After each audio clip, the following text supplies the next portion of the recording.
اليوم راح أحاول إني آكل بقيمة $10 فقط ليوم كامل في واحدة من أغلى مدن العالم. طوكيو عاصمة اليابان، واللي تعتبر من المدن ذات الكثافة السكانية العالية، ويبلغ عدد سكانها أكثر من 12 مليون نسمة، وهي مركز اقتصادي مهم ومعروفة بالتطور. ولكن صنفت طوكيو حسب الإحصائيات لعام 2022 على أنها 5 أغلى مدن العالم، وهالشيء يخلي البعض يتردد بزيارة اليابان. فقررت أجرب إذا أقدر أعيش على $10 فقط ليوم كامل، وأتمنى هذه التجربة تفيد اللي حاب يزور اليابان في المستقبل. أنا روان، وإذا أنت متابع جديد لا تنسى تشترك بالقناة وتسوي لايك حق الفيديو وتفعل زر الجرس، وإذا أنت متابع قديم ولا حد الحين مو مشترك. مبلغ $10 تقريبا أو 3 دنانير بالكويتي يساوي تقريبا 1350 ين. فاللي سويته جبت لي محفظة وراح أسميها The Survival Pouch، اللي راح تعيشني اليوم طول اليوم على 3 وجبات، فيها 1350 بالضبط. راح نشوف شنو أقدر أشتري بهالفلوس لمدة يوم كامل في طوكيو. والحين عندنا النهار، فمهمة البحث عن إفطار أو ريوق، فقاعد أدور، قاعد أشوف هني الفاكهة، فاكهة اليابان غالية. هني في بعض السندويشات، أعتقد هذه سندويشة تونة، قيمة الصمونة 270. راح نطلع له الحين. أريغاتو غوزايماس. هاي هذا المحل اللي شريت منه الساندويتش، عندهم بنش اقدر اقعد واكل. يا جماعه الوضع وايد حر، احنا في عز الصيف في اليابان. جبت معاي مروحه، نروح ناكل الحين وجبتنا ما فيها اي شيء. سالت الريال. بسم الله. الحمد لله خلصنا اول وجبه، كان سعرها مناسب. راح ادور لي شيء الحين اشربه. احلى شيء في اليابان ان مكاين الفندنج ماشين او مكاين الات البيع متوفرة في كل مكان. صراحة قررت اني ادخل 7-Eleven لان الوضع جدا حر، طبيعي الحر برا لا اله الا الله.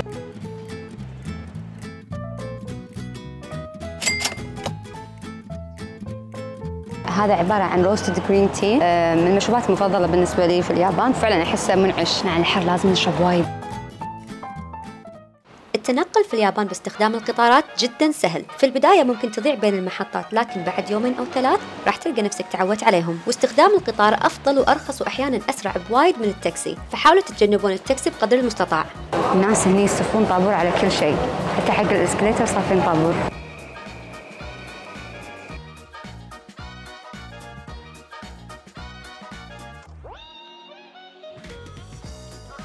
والحين وصلنا للثاني منطقة، وهي منطقة آكيهابارا، واللي الكثير من الناس يحلمون يزورون اليابان عشان هالمنطقة هذه بسبب انتشار الأنمي فيها.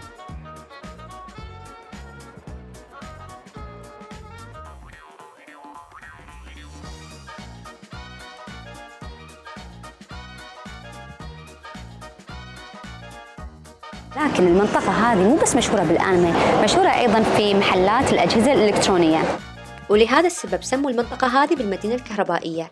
تقدرون تحصلون فيها أغلب الأجهزة والمعدات الكهربائية.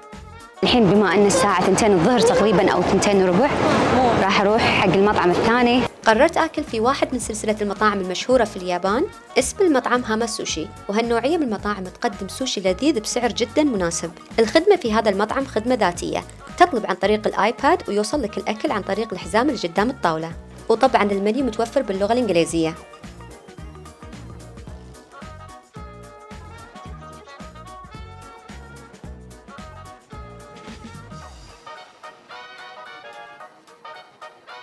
أحلى ما فيها المطاعم هذه مالت السوشي إنهم يوفرون مشروب مجاني، هو عبارة عن شاي أخضر. هذا طبعا نحط الشاي الأخضر داخل كمية صغيرة، يعني كمية حيل صغيرة. بعدين مني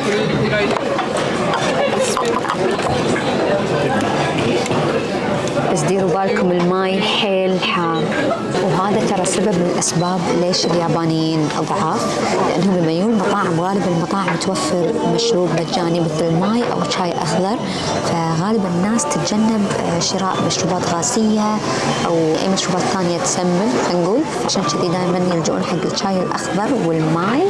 الحين لازم أدفع هذا المبلغ. سعر وجبة الغداء طلعت شوي أكثر من الحد اللي كنت حاطته في بالي، وفي هذه اللحظة تمنيت إني أقدر ألقى شيء مناسب وشبع لوجبة العشاء بالمبلغ اللي بقالي. والوجهة الثالثة والأخيرة واللي راح تكون وجبة العشاء فيها، قررت إنها تكون في الحي اللي يم بيتنا، بما إني مضطرة أرجع عشان آخذ ولدي من الحضانة. الحمد لله كليت من المطعم واحس اني اوكي، يعني ماني شبعانه حيل ولا اني جوعانه الحمد لله.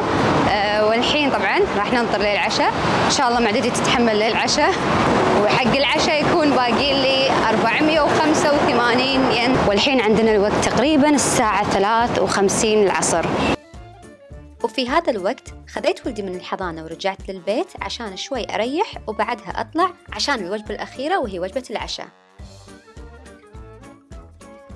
الحين تقريبا الساعة عندنا 8 بالليل، انضم معاي ولدي. حاليا اللي راح أسويه راح أروح سوبر ماركت قريبة من بيتنا، وغالبا السوبر ماركت يعني اللي يسوونه هني أو الجمعيات احنا نسميها عندنا يسوون مثل خصم في نهاية اليوم تقريبا.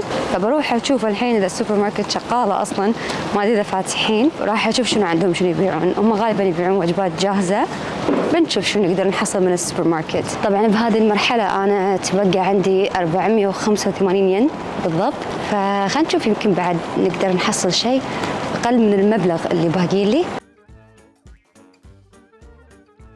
ممكن شوي الكواليتي مع التصوير تكون سيئة أو حتى الصوت، فأنا أعتذر على هالشيء لأن هني ممنوع التصوير فما أقدر أصور. طبعا مثل ما انتم شايفين هني كل المخبوزات عليهم خصم. أي أكل جاهز باليابان بالجمعيات بعد ساعة معينة كل شيء يصير عليه خصومات. في وايد اختيارات هني أقدر آخذ، بس طبعا لازم أشوف شنو الشيء اللي أقدر أكله وشنو اللي ما أقدر أكله. أحلى شيء إني جيت بالوقت المناسب. شوفوا الموظفة اللي لابسة أخضر قاعد تحط الخصومات على الأكل، فالحين هذا الأكل كله مو مخصوم والحين قاعد تحط الخصم. لاحظوا الناس الحين بدأوا يهجمون على قسم الأكل لأن خلاص حطوا الخصومات كلها.